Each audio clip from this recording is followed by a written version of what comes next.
Hi roadie, welcome back to balcony. ഞാനിന്നിവിടെ പറയാൻ പോകുന്നത് കാട്ടാളൻ എന്ന മൂവിയെ പറ്റിയാണ്. മൂവിനെ പറ്റി പറയുമ്പോൾ തന്നെ ആദ്യം ഇതിൻ്റെ പോസിറ്റീവ് പറയാം.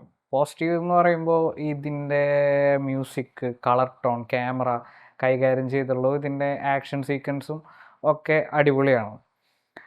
പക്ഷേ മൂവിനെ പറ്റി ടോട്ടൽ പറയാന്നുണ്ടെന്ന് വെച്ച് കഴിഞ്ഞാൽ ഭയങ്കര ഡിസപ്പോയിൻമെൻ്റ് ആയിരുന്നു. പുഷ്പയും അതേപോലെ തന്നെ നമ്മുടെ KGF ഒക്കെ കൂടി മിക്സ് ചെയ്ത് വെച്ച് കഴിഞ്ഞാൽ എന്തൊക്കെ ചെയ്യാൻ പറ്റൂ.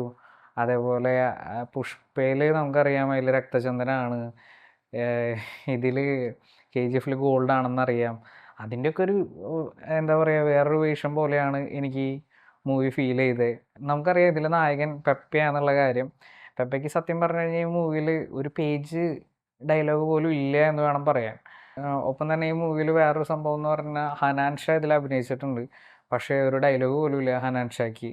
സ്ക്രീനിൽ അവിടെ ഇവിടെയൊക്കെ ആയിട്ട് വരും. ചില സമയത്ത് നമ്മൾ ആലോചിക്കും എവിടെ പോയി എന്നുള്ളൊരു ഇതിൽ. അതേപോലെ തന്നെ ആലപ്പുഴ ജിങ്കാനയിലെ ഒരു പയ്യനും ഈ പടത്തിൽ അഭിനയിച്ചിട്ടുണ്ട്. പുള്ളി അതെ ഇടയ്ക്ക് വരും, പിന്നെ പോവും, പിന്നെ കാണില്ല. അങ്ങനെയൊക്കെയാണ് പടം. So see you on next video. Bye by.